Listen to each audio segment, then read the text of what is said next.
Innal hamdalillah nahmaduhu wa nasta'inuhu wa nastaghfiruh wa na'udzu billahi min syururi anfusina wa min sayyiati a'malina may yahdihillahu fala mudhillalah wa may yudlil fala hadiyalah wa asyhadu an la ilaha illallah wahdahu la syarikalah wa asyhadu anna muhammadar rasulullah alladzi la nabiyya ba'da amma ba'd. Faqala nabiyullah Ibrahim alaihi salam kama qala ta'ala fil Qur'anil Karim a'udzu billahi minasyaitonir rajim rabbi ja'alni muqimas shalah wa min dzurriyyati al-ayah wa qala Rasulullah sallallahu alaihi wasallam ya Ibrahim anta nabiyullah wa khaliluhu min ahlil ardh al-hadis. Hadirin ikhwatu iman, bapak-bapak, ibu-ibu serta para mujahid ilmu generasi baru, terkhusus para sesepuh dan senior jamaahnya, Ustaz Anwar dan para ketua serta jajaran taskil PC hingga PJ Persis dan otonom, tak terkecuali para mudir dan asatid pesantren Persatuan Islam beserta para mubalig dan mubalighah yang senantiasa mendapatkan pengawalan setia dari para mujahid lembaga pendukung baik Laz, Sigab, Surul Khon dan Brigade Persis di Kecamatan Katapang. Tidak ada pujian yang paling pantas terucap dari lisan serta terwujud di dalam amal perbuatan selain alhamdulillah, karena atas kudrah, iradah serta inayah Allah kita dapat kembali bersua dalam kajian berkala pembinaan mubalig, mubalighah dan keluarga besar Persis Katapang. Setelah kita mendapat kesempatan berharga menggapai derajat kemuliaan di hadapan Zat Maha Rahman melalui ibadah kurban, dan kajian kita settingnya agak istimewa, yang biasa lesehan berkursi ria. Tadi saya sampaikan, semoga acara besok ya, dengan kehadiran aset jam'iyah yang sedang diwakafkan ke negara gitu, menjadikan Katapang khususnya dimuliakan oleh Allah, walaupun ngadadak kumawe cara Allah ngamuliakeun umat namah gitu. Minimal Hilman diajar protokoler ya gitu. Bapak Ibu yang dirahmati Allah, materi kajian merespon harapan sesepuh Persis Katapang agar para mubalig dan mubalighah di Katapang khususnya diperkenalkan lebih dalam dengan bahasa Al-Quran dan Sunnah, sehingga model dan materi kajian kita akan selang sekar atau bergantian antara keputusan Dewan Hizbah dengan kajian bahasa Al-Quran dan Sunnah. Nah, untuk kajian perdana kita akan menyelami gaya bahasa dan model ungkapan yang digunakan oleh Nabi Ibrahim saat berdoa tentang keturunan, di mana Nabi Ibrahim pernah menggunakan ungkapan dzurriyyah, baniya serta bunayya.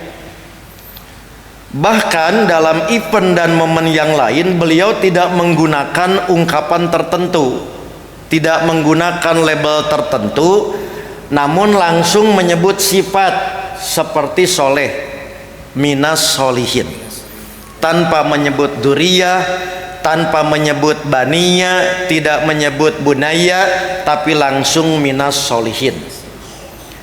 Nah, perbedaan gaya bahasa dan model ungkapan ini Bapak Ibu tidak hanya berefek makna dari segi bahasa, tapi juga menyentuh soal keimanan dan kehidupan sosial. Mari kita lihat contoh gaya bahasa dan model ungkapan beliau yang terdokumentasikan di dalam Quran. Misalkan dzurriyyah, dalam doa Nabi Ibrahim yang didokumentasikan dalam surat Ibrahim ayat 40. Rabbi ja'alni muqimas shalah wa min dzurriyyati rabbana wa taqabbal du'a. Secara sederhana diterjemahkan, ya Tuhanku, jadikanlah aku dan sebagian keturunanku orang-orang yang tetap melaksanakan sholat. Ya Tuhan kami, perkenankanlah doaku. Surat Ibrahim ayat 40 Bapak Ibu mengandung banyak taburan mutiara ilmu dan petunjuk. Antara lain, Nabi Ibrahim tidak hanya memohon kebaikan untuk dirinya, tapi juga kebaikan untuk keturunannya, khususnya dalam hal menjaga sholat. Maka ini menunjukkan perhatian besar terhadap pendidikan dan pembinaan keimanan serta karakter generasi penerus. Nah, itu satu tuh contohnya. Contoh kedua, dalam momen dan event lain, doa Nabi Ibrahim menggunakan ungkapan baniya. Nu tadi mah dzurriyyah, nu ieu mah baniya. Misalnya dalam Ibrahim ayat 35, Rabbi ja'al hada balada amina wajnubni wa baniya an na'budal asnam. Ya Tuhanku, jadikanlah negeri ini, yaitu negeri Mekah, negeri yang aman, dan jauhkanlah aku beserta anak-anakku daripada menyembah berhala-berhala. Dinu itu mah pakai duriyah, dinu ieu mah baniya gitu. Heureuy Ibu kenging teh dituker gitu. Dalam surat Ibrahim yang tadi pakai baniya, dalam ayat ini pakai duriyah gitu. Nah, maka pada doa dengan ungkapan baniya ini terdapat dua ungkapan permintaan yang dipanjatkan oleh Nabi Ibrahim. Permintaan pertama, ij'al hadzal balada amina, permintaan keamanan negeri. Lihat Bapak Ibu, makna amina keamanan yang mencakup satu fisik, yaitu perlindungan dari kekerasan dan peperangan. Yang kedua, aminan juga mencakup spiritual, yaitu ketentraman hati karena keberkahan tauhid. Jadi ngadoa Rabbi ja'al hada balada amina teh bukan sekedar keamanan fisik, tapi keamanan juga spiritual. Fisikna aman, hatena tentrem, itulah amina. Yang kedua, doa ini dipanjatkan oleh Nabi Ibrahim di saat Mekah gersang dan rawan konflik. Maka Nabi Ibrahim meminta landasan stabilitas untuk dakwah tauhid. Oke, belum kita bahas naon bedana di ditu duriyah, di dia baniya gitu. Kemudian permintaan kedua di dalam doa itu, yaitu wajnubni wabaniya anak budal asnam, minta perlindungan dari kemusyrikan. Wajnubni Bu, siga Ustad Hilman bade jima sok doa tara gitu kan. Tuh doa nate Allahumma janibna. Oke, bahasa wajnubni jauhnya itu total.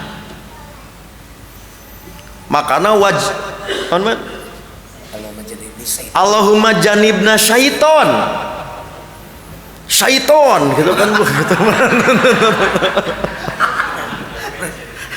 Maha gitu. Tidak semata-mata Allah menciptakan jin dan manusia gitu. Jadi yang disebut wajnubni itu dijauhkannya bukan sekedar tapi totalitas. Maka digunakan kata ungkapan wajnubni lebih kuat dari sekedar lam yablug, tidak sampai gitu. Jadi men tidak sampai mah ya keneh celah. Wajnubni mah totalitas.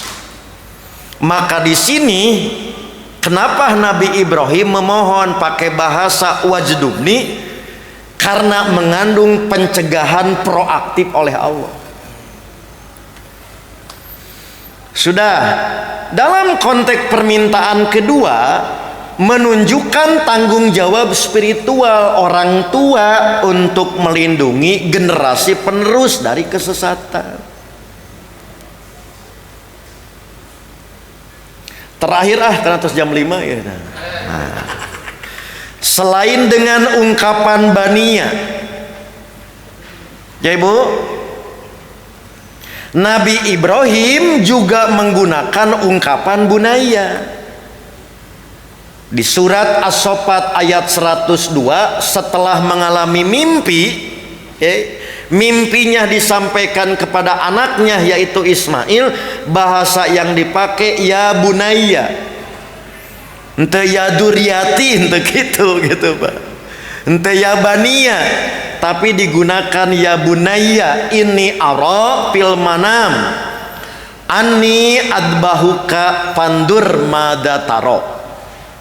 Ibrahim berkata, wahai anakku, sesungguhnya aku melihat dalam mimpi bahwa aku menyembelihmu, maka pikirkanlah apa pendapatmu. Kata ya bunaya adalah panggilan penuh kasih sayang dari seorang ayah kepada anaknya. Dalam konteks ini menunjukkan kelembutan, kedekatan emosional, dan lagi-lagi pendidikan keimanan dan karakter yang sangat tinggi antara Nabi Ibrahim dan Nabi Ismail. Akhirnya Bapak Ibu, setelah kita menyelami samudra lautan ilmu dan petunjuk di dalam Quran, khususnya dalam konteks Nabi Ibrahim, antara ungkapan bania dan bunaya menunjukkan perbedaan makna.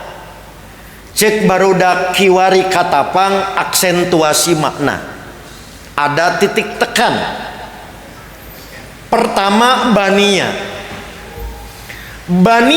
mengisyaratkan tanggung jawab orang tua, yaitu tidak hanya mencintai anak tapi juga menjaga keimanan mereka. Jadi dengan bahasa bania sudah melampaui hubungan biologis manusiawi, tapi sudah menyangkut hubungan ideologis. Nyaah kabudak lain sekedar nasab, tapi ada harapan satu frekuensi dalam urusan keagamaan. Dua, menunjukkan doa multi generasi. Kesolehan orang tua berpengaruh pada turunan. Jika kepa punten, orang tua dan guru kita selalu mengingatkan, lamun ditaros ibu hoyong gaduh putra gaduh incu siga Ibnu Abbas, hoyong pamisim kuring naros ari Ibnu Abbas sekolah ikrona di madrasah mana? Istiqomah. Sekali deh kenapa? Kurang teh hoyong sadayana teh gaduh tadi Ibnu Abbas, gaduh Ibnu Umar, gaduh Anas bin Malik. Tapi bagaimana melahirkan yang demikian? Cek bahasa orang soreang, uyah mah tara netes gitu. Jadi sangat dipengaruhi oleh apa Pak? Kesolehan dulu madrasah utama dan pertama yaitu orang tua. Madrasah sekolah mah ngan ngabantuan bukan pokok. Jadi madrasah pertama dan utama mah orang tua. Maka kesolehan orang tua itu berpengaruh besar terhadap kesolehan turunan. Itu namanya doa multi generasi.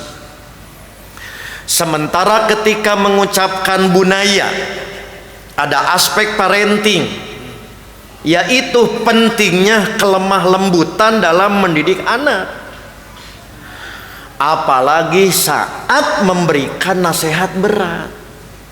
Kermah danger ieu teh masalah teh barijeng dicarekan nu kamari ge 7 jahitan gitu. Sedih berat kita beban teh keur berat, budak loba PR balik wae tadi tara bisa ngarenghap atuh tisuk-isuk dibejajali dengan pelajaran seetik main game atau gitu ya. Wajah bapak ibu tidak ramah, uyuhan teh mencret budak gitu Pak. Jadi sakitu beratna masalah justru dipanggil dengan bahasa yang lemah lembut, atau temeresan masalah oge meminimalisir daya berat. Kapan rek dipencit matak manggil ya bunaya teh gitu. Budak teh si bapak mah diving gitu. Naon hanas nyalukan si orang teh ditekan gitu Pak. Berat itu titah mencit budak. Nah itulah parentingnya Pak. Jadi pentingnya kelembutan dalam mendidik anak, bahkan saat memberi masalah yang berat. Keremah berat dikemas dengan sesuatu yang berat gitu. Ngedrop wajar gitu. Antara tadi tengah lawan teh lain ngerti gitu, si horeng ngedrop atau ngalawan gitu. Dah kemudian di sini ada keteladanan Ismail dalam ungkapan bunaya, yaitu ketaatan dimulai dari hubungan emosional yang sehat antara orang tua. Jadi bu sekali deh guru mah nomor 2. Guru yang pertama mah orang tua. Maka hubungan sehat dan tidak dengan anak itu menjadi lahan yang kondusif untuk menciptakan anak yang taat. Pak, ya inilah saya banyak belajar dari orang tua Persis Pak gitu. Ayeuna mah sadilman geus aman atuh. Bapak melangkung ka uninga. Hayang ngadegna Persis, tidak pernah orang itu dianggap lawan, tapi dianggap anak nu can ngarti itu. Can ngalaman ente kan sendal dipaku atuh. Pan kolot urang mah dakwah Persis teh dipaku sendalna. Lewat tadi Pacilingan, lewat tadi Cukang, di Udar si jembatanna make injuk kejebur ngalaman. Sugan pernah tadi daina mah boga brigade serang eueuh gitu. Ih ulah da can ngartieun kitu teh kitu Pak itu teh Pak. Tete karawas gitu cara-cara demikian teh. Belum pernah masa simkuring sakitu galakna tu aya saksina di Pajagalan disebut sia maneh can pernah. Saprak tradisi maneh kalah ka beuki era. Contoh potong beja-beja mumpung live streaming ieu mah. Malum da budaknya keresep main bal. Kabayang tadi tajijiah lebet kelasnya bau hangru, nyono hangru bangsa itu bahasa Perancis. Ngararesang da main bal heula atuh. Emot itu sasodikin tuh Pak. Karesep anjeunna teh nangton main bal, narongton santri keur main bal. Maklum urang teh tadi keur haus meser sirup bari nangtung nginum. Ti katebihan katingali ku anjeunna dicalukan urang. Ruas kan sasodikin mah bujeng-bujeng tadi ti deket ti kajauhan geus sieun gitu. Da jangkung badag. Begitu pas cakate kumaha coba bahasana. Diuk mah leuwih genah geura kitu atuh coba. Diuk leuwih genah. Nginumna bari diuk geura lebih genah. Coba saja. Teu aya bahasa diuk maneh teu aya. Bari diuk mah lebih genah geura. Eta bahasa anjeunna. Masih terngiang ti tajijiah lah. Ayeuna kakara dibocorkeun. Can pernah dibocorkeun ku abdi nababna ieu bunaya. Kitu Pak. Tapi ti harita simkuring pasti emut lamun ngaleueut lain karena diajar di kelas dengan kejadian itu nerap begitu pasar kitu teh jal emut deui bari kitu geuna gitu. Ih kita bahasana teh bari kitu geura Pak. Jang bari diuk mah lebih kena itu sedikit begitu bunaya. Sudah, kesimpulannya bunaya mengajarimu mencintai anakmu, maka bania mengajari mencintai masa depan keturunan dan umat. Jadi bunaya mah nu deket, bania mah sampai generasi yang akan datang. Selangi Bu, Bapak, bunaya mengajarimu mencintai anakmu, maka bania mengajarimu mencintai masa depan keturunan dan umat. Yang terakhir asli, ini yang paling unik, dalam momen dan event lain ternyata ada doa Nabi Ibrahim tanpa menggunakan label, tidak menggunakan duriyah, tidak menggunakan bania, tidak menggunakan bunaya, tapi langsung menyebut sifat, yaitu Rabbi habli minas solihin. Maka dalam surat As-Saffat ayat 100 ini lagi-lagi mengandung banyak taburan mutiara ilmu dan petunjuk, antara lain contoh ngadoa nu bener. Apa Bu? Jelas apa yang diminta. Allah teh maha uninga, tapi orang aya kahayang teu bentes, you know teu bentes man gitu. Ya Allah, hoyong abdi ya, hoyong naon gitu. Lamun ku Allah di ijabah kabeh cantang tu kuat, doa teh spesifik. Jadi jelas apa yang diminta, singkat dan tujuannya untuk kebaikan akhirat. Maka di balik doa ini ada lagi-lagi pelajaran parenting, yaitu kesolehan anak dimulai dari doa dan keteladanan orang tua. Makanya tadi kernyena wae memproduksina ngadoa. Tadi ngadoa. Jadi keur masa produksina wae ngadoa. Manya Bu rek ngadamel we ngadoa, aya budak nu teu balik moal aya. Cek pun guru, teu aya budak nu bangor, aya oge kolot can meunang koncina gitu.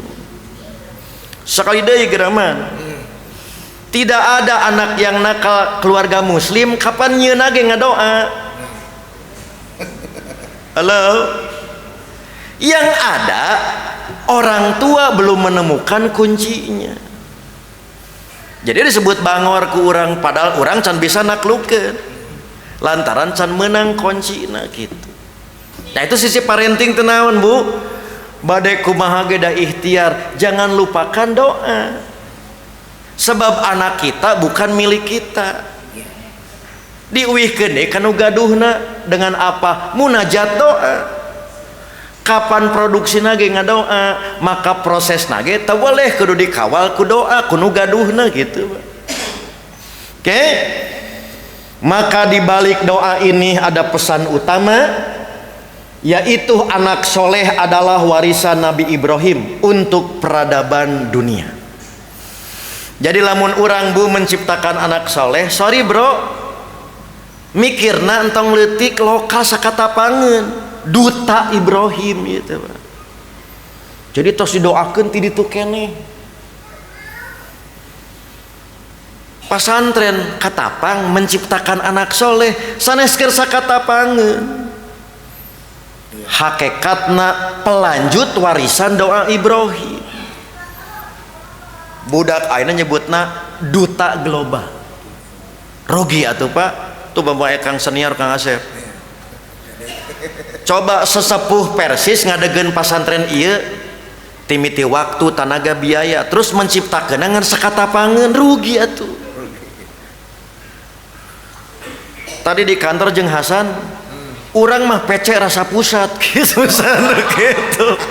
Nah doa Ibrahim jadi urang nganyolehkeun budak teh tong dianggap keur sakatapangeun, hakikatnya duta global pewaris Ibrahim.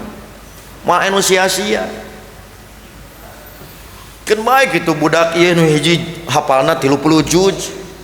Nu ieu hafalna juz 30 kan beda sarua 30 gitu mah. Sudah. Nah, akhirnya dari berbagai penjelasan, ragam penggunaan ungkapan, doa dan ucapan Nabi Ibrahim tentang keturunan dapat diambil kesimpulan makna sesuai konteks penggunaan, antara lain ketika menyebut zuriyah lebih sering merujuk pada keturunan biologis dan ideologis yang lebih luas. Jadi batas nate sampai ke cucu, cicit, bahkan sampai umat Muhammad. Jadi duriyah lebih panjang. Yang kedua, doa Nabi Ibrahim untuk zuriyah selalu dikaitkan dengan kesolehan dan kelangsungan dakwah tauhid. Jadi sanes panyambung sekedar nasab, tapi pewaris perjuangan, itu dzurriyyah. Dua, baniyah atau bunayya lebih sering merujuk pada keturunan biologis ideologis, tapi yang terdekat, paling sampai cucu gitu. Taduriyah mah cicit jangaware udeg-udeg gitu. Tak apa kan? Tak apaleun Pak. Sebut runtuyan naon tak apaleun apa sampai ka cicit. Cicit jangaware udeg-udeg bau gitu kan gitu. Ubur-ubur gitu. Kemudian digunakan dalam konteks hubungan personal ayah anak dengan nuansa kasih sayang. Yang ketiga, menunjukkan tanggung jawab orang tua dalam mendidik anak secara langsung.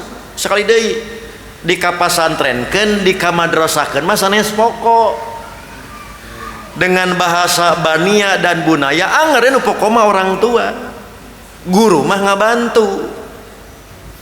Punten man nya siga sanes teh kenging ka psikolog Bu, manya budak urang di ka psikologkeun, psikolog mah teu apaleun kapan urang kolotna. Jadi yang harus jadi psikolog teh urang bagi anak kita, bukan ka psikologikeun. Kamakola kayu putih kau buat anak coba-coba gitu. Mohon pan itu mah teu apaleun. Urang indungna, urang bapana nya urang nu kudu leuwih apal. Kala kadi analisa ku batur. Semuanya membantu, bukan tidak boleh. Bukan penentu, guru bukan penentu, psikolog bukan penentu, orang tua penentu mana kapan budak urang. Gitulah baturnya. Ta itu judulna teh keur dikembangkeun man, judulna teh parenting Nabi Ibrahim. Sudah. Kalau sudah Bu, ini yang lebih unik. Urang ngobrolkeun bab usia. Cik ari Ibrahim keur kieu usiana sabaraha ngadoa ieu? Ismailna umur sabaraha? Tapi nu tadi mah can ngaji karek pengantar. Can rame nu tadi mah can aya gelutan. Inilah Pak yang lebih unik, ngukur ka kujur nimbang ka awak.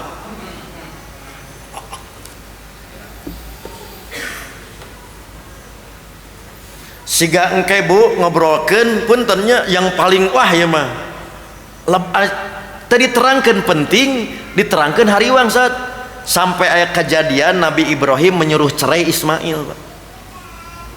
Wah tama Pak, lamun cara ngangologi ka manusia moal kahartos, tapi mau diterangkan ayeuna kamari Dewan Hizbah kan ngadamel buku panduan nikah, hiji deui panduan cerai, manya dipandu cerai gitu nikah ge encan. Tapi ayat kejadian Pak, tapi tong ayeuna itu yang tidak mudah. Nabi Ibrahim menyuruh cerai Ismail, itu bagian tina parenting. Keundang di Amin Muhtar. Ini uniknya gini Pak. Jadi kedalaman makna dan petunjuk di balik dzurriyyah, baniyah, bunayya, bahkan tanpa menyebut label, hanya sifat minas solihin, akan semakin dirasa sekiranya kita telaah dari aspek latar belakang dan kronologi doa Nabi Ibrahim. Kita mulai dari masa usia. Tolong dikoreksi, da orang kata mah ahli sejarah. Sebelum punya anak itulah doa minas solihin. Jadi bahasa orang mah minasolihin itu ketika belum wujud saha turunanana. Maka diperkirakan usia Nabi Ibrahim 86 tahun. Nabi Ibrahim usianya 175 tahun. Makanya Nabi Ibrahim ini saatos di hitanan. Ngadawa ieu teh Pak. Mana ros ka Bapak ka Ibu palinter Bu, Nabi Ibrahim di hitanan usia berapa? 80 tahun bil kodum ku kampak teh. Karena usianya 175, maka ngadoa Robbi habli minasolihin teh 6 tahun setelah dihitan. Bo nganggo tapas kene Nabi Ibrahim lagi gitu. Jadi belum ada turunannya 86 tahun. Sarah diperkirakan usia 76 tahun. Sementara Siti Hajar diperkirakan 30 sampai 40 tahun. Itulah Robbi habli minasolihin budakna can aya. Tapi ketika menggunakan bania, zuriyah, tos aya, yaitu setelah kelahiran Ismail, diperkirakan usianya 86 sampai 100 tahun. Sarahnya sudah wafat sebelum kelahiran Ishak, Hajarnya sudah wafat muda. Maka menunggu Pak tinggal doa Robbi habli minasolihin sampai ngadoa dzurriyyah dan bunaya itu kurang lebih 60 sampai 70 tahun.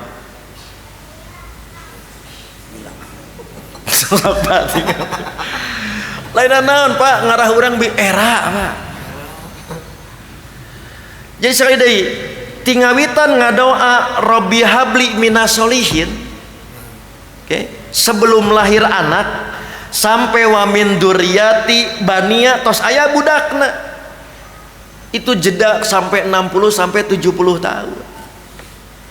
Geus aya titah dipencit coba 13 kinten-kinten kan atuh. Coba gerak menang kahayang Pak, geus aya titah dipencit. Makanya saya di berbagai tempat ketika mengajarkan parenting naon Bu, semakin kita mencintai sesuatu semakin diuji ku pangeran. Matak biasa-biasa. Bapak cinta karena mobil tabrakan.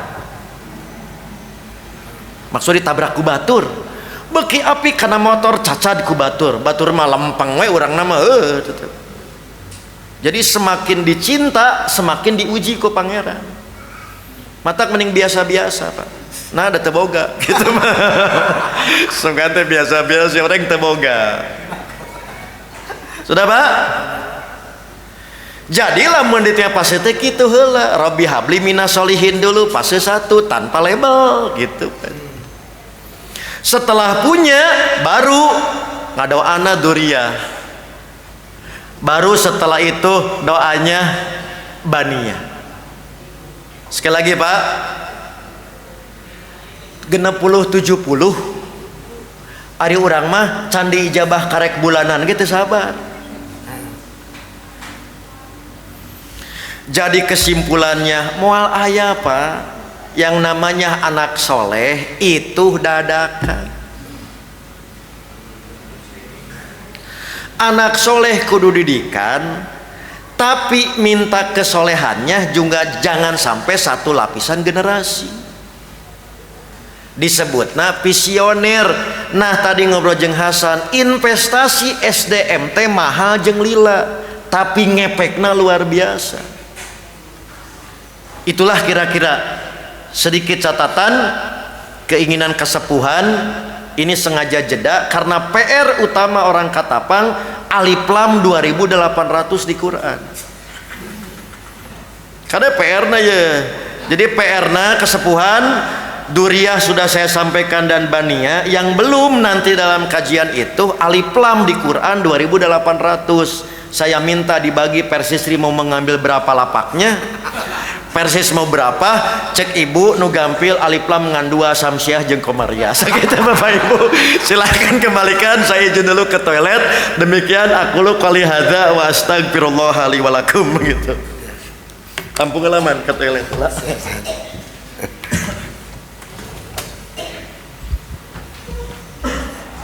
Terima kasih kepada Al Ustadz yang telah menyampaikan materinya. Ada waktu 15 menit sampai jam 5 saja kita di sini di ruangan. Ada waktu, silakan dibuka dulu pertanyaan. Nanti sebelum saya membacakan ada pertanyaan yang masuk ke nomor WA saya. Silakan kepada Mubalik ada. Selain Ustadz Mehmet dulu, nanti Ustadz Mehmet mah langsung ke Ustadz Amin aja. Ustadz Wawan, mana Ustadz? Langsung intinya saja, pakai bahasa Indonesia Ustadz. Mau menanyakan mengenai masalah bodoh. Bodoh. Ungkapan bodoh dalam Quran surah Al-Baqarah untuk orang yang munafik dengan kalimat supahau. Ala innahum humus supahau walakil la yashurun. Walakil la ya'lamun. Punten. Dalam ayat lain ungkapan bodoh itu dengan kalimat jahula. Innal insana doluman jahula. Yang jadi pertanyaan, apakah ada penafsiran yang berbeda antara jahil dan sapih? Jahil dan sami ya? Iya, dan sapih. Supahau sapih. Ya. Jahil dan sapih. Ya. Ya, itu aja. Ya. Terima kasih. Kepada ibu-ibu ada? Ustadz Bunyamin, silakan Ustadz Bunyamin. Bahasa Indonesia Ustadz.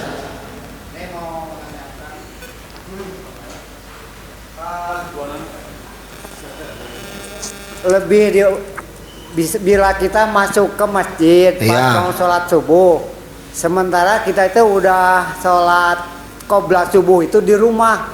Nah, sementara pas di masjid kan makmum kadang-kadang belum pada datang atau menunggu yang lain.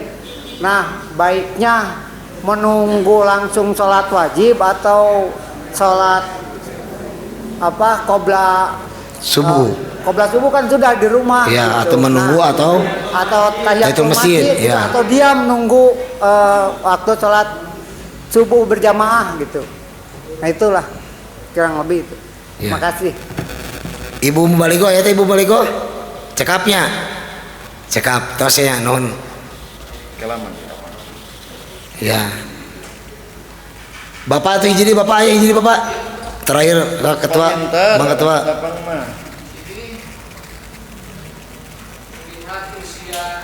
Ibrahim.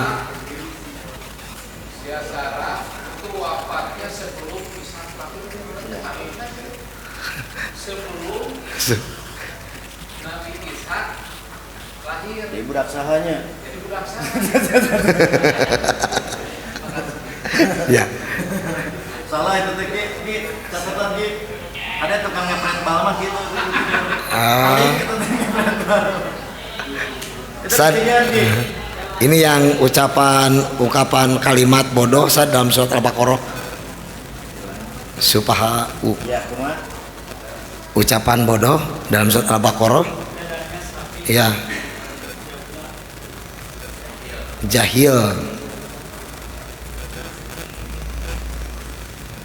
Ya, itu sad. Yang kedua langsung Yang kedua masuk ke masjid, qobliyah subuh sudah melaksanakan di rumah, masuk masjid, apakah langsung sholat atau bagaimana? Yang terakhir yang tadi, yang itu sholat subuh, ya qobliyah subuhnya di rumah, ya apakah ke masjid menunggu atau langsung sholat? Apa yang harus dilakukan oleh yang sudah qobliyah subuh? Ya.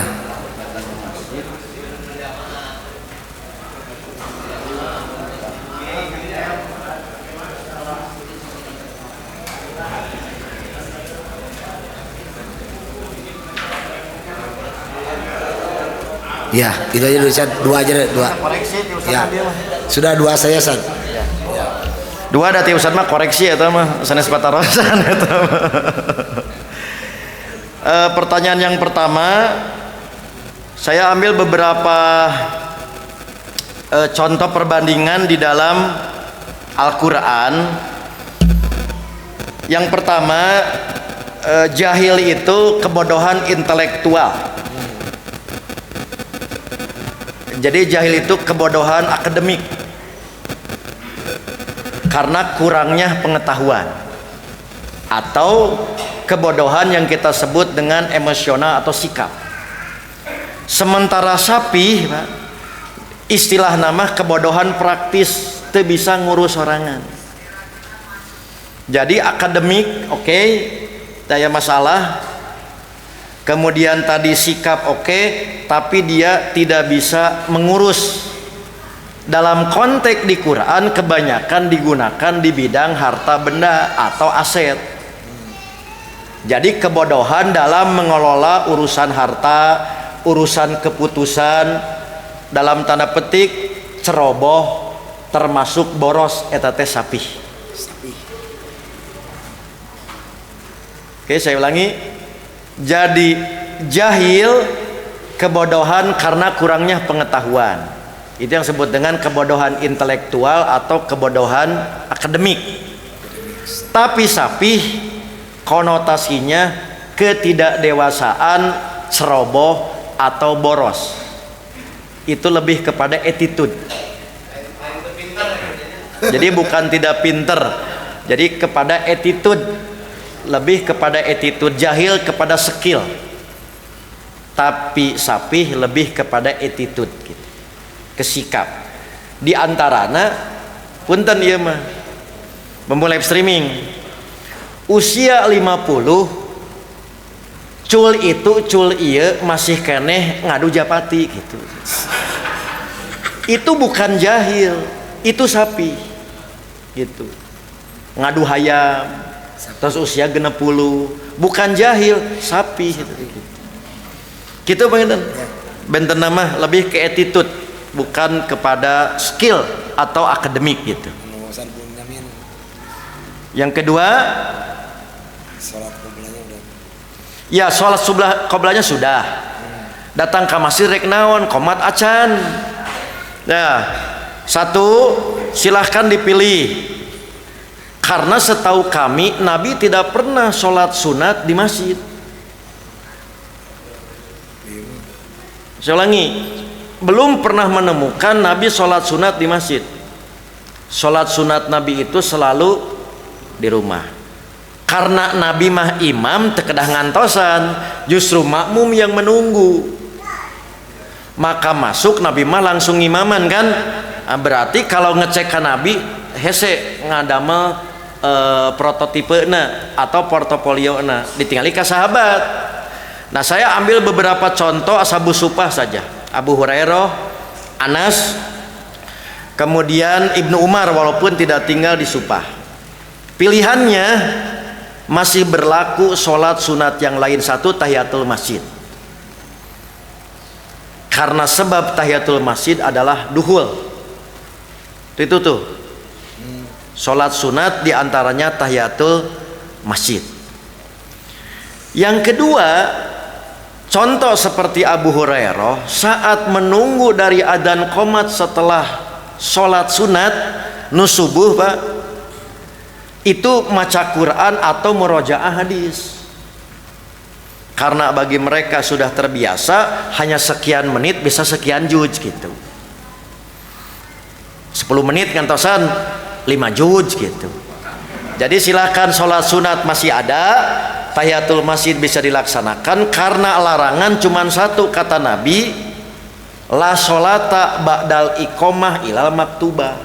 Setelah dikumandangkan qomat tidak boleh ada sholat sunat apapun selain sholat wajib. Nah, sebelum qomat pada dasarnya masih bisa digunakan sholat-sholat sunat yang lain selain dari sholat qobla subuh. Begitu hadisnya, man. Ya prakteknya siga tadi. Hiji deui tah nu SMA ieu hiji deui, Pak, yaitu zikir pagi. Catatnya bisa hilang. Jadi zikir pagi sebelum qomat, ada zikir pagi setelah subuh gitu, yang disebut dengan zikir pagi dan sore.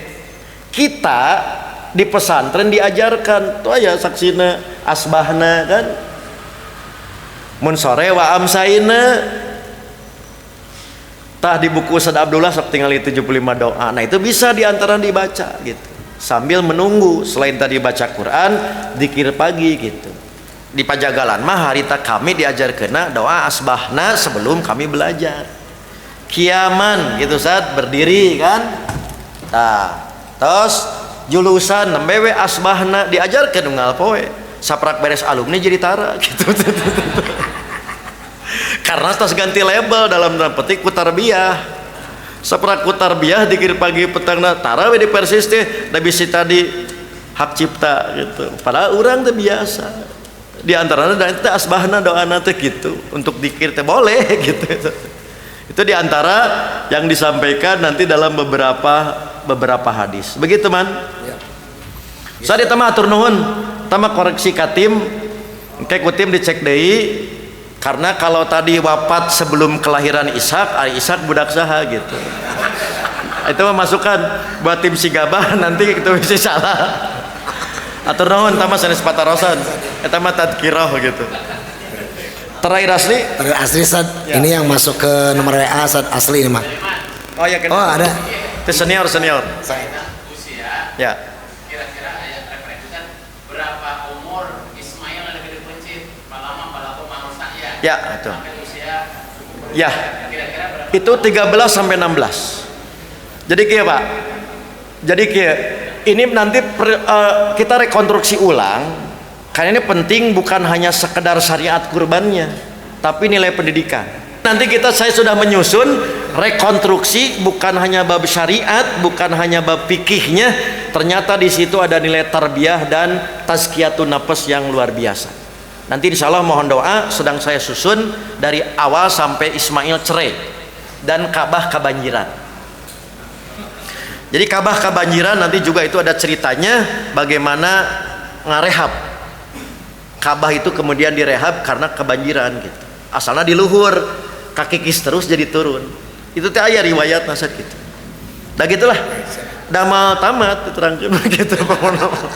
Terima kasih. Masih ada terakhir asli? Nah, jadi tadi 13 16 lah usia sekitar itu. Terakhir saya ditanya. Ya. Dina hadis kan diucapin upami lepas biasa qobla subuh. Boleh. Upami ternyata dina hiji waktos teu kawijan. Ya. Maka qobla subuhnya boleh dilaksanakan salat subuh. Nah, ngejantan pertarasan henging teu kaselang heula wiridan. Jadi setelah selesai salat subuh wiridan heula, mewe qobla subuh dilaksanakan setelah wiridan. Jadi pertanyaannya Kak keselang wirid begini dulu terjeda oleh wiridannya ya. Jadi tinggal satu bagi yang sudah biasa di hadis itu qobla subuh boleh ba'da subuh ya. Tapi jangan mengganggu ritual yang sudah terbiasa. Maka setelah subuh ritualna teh wiridan heula. Setelah itu sholat qobla subuh ba'da subuh begitu. Jadi pada dasarnya tidak merubah kaifiat yang sudah ada. Boleh setelah wiridan nanti qobla subuhnya. Nah di hadis itu dua ada kejadiannya, yang tadi kaulinya, yang kedua di hadis Mu'ad bin Jabal karena datang ke masjid sudah sholat kan gitu kejadiannya itu. Begitu ke masjid sudah sholat dilaksanakan maka ikut berjamaah. Setelah selesai seperti biasa wiridan, setelah itu sholat 2 rakaat lalu nanya yang lain sholat naon deui gitu. Diterangkanlah karena aku mendengar Nabi bersabda boleh bagi yang sudah biasa sholat qobla subuh ba'da subuh. Tak kejadian teh di kasus Mu'ad itu setelah wiridan gitu kan. Jadi taya masalah kaselang heula ke wiridan begitu. Oh ada eta mah ke pengajian mah tanggung eta tanya jawab ge panjang nya siga kieu aya nu hilaf sujud sahwi keselangna sujud sahwina poho gitu sujud naon deui gitu. Jadi ngapohoan poho gitu. Bapak Ibu Nah, karena waktu jua yang memisahkan kita, saya juga mohon izin melanjutkan tugas ke Katapang. Pertama, dalam event Porda kadek Katapang ngerakeun hanas miluan gitu. Tapi percanten sugan teh para sesepuh Katapang tarang ngeperetan bola. Mudah-mudahan tadi bagi kita Porda bukan sekedar olah fisik, tapi nilai silaturahmi, nyari eleh seetik manya wajar we gitu bari naon bari takbir Allahu Akbar gitu. Mudah-mudahan seluruh asatid dan pimpinan terutama di Kabupaten Bandung dan Katapang ini diberikan kesehatan, kemudahan, dan kami juga mohon doa Ustaz, kembali Dewan Hizbah akan sidang lengkap di bulan Juli tanggal 16-17, tempatnya di Markas Dakwah Sumedang. Jadi kami juga sedang sibuk baik panitia secara fisik dan infrastruktur maupun secara materi. Kami terus menyiapkan ada sekitar 10 lah masalah yang harus ditetapkan, tak terkecuali masalah JIZ boleh tidak disalurkan untuk sumber energi yang terbarukan demi kemaslahatan masyarakat. Itu juga termasuk materi sidang yang ingin diambil keputusan dalam pandangan Dewan Hizbah. Demikian, mudah-mudahan kami diberikan kekuatan, orang tua dan guru kita di Dewan Hizbah juga diberikan kesehatan, dan seluruh panitia diberikan kesehatan dan kemudahan untuk mengelola amanah sehingga melahirkan keputusan-keputusan yang berdampak manfaat bukan hanya di internal tapi juga eksternal untuk umat dan bangsa. Aqulu qouli hadza wa astaghfirullah li wa lakum. Wassalamualaikum warahmatullahi wabarakatuh.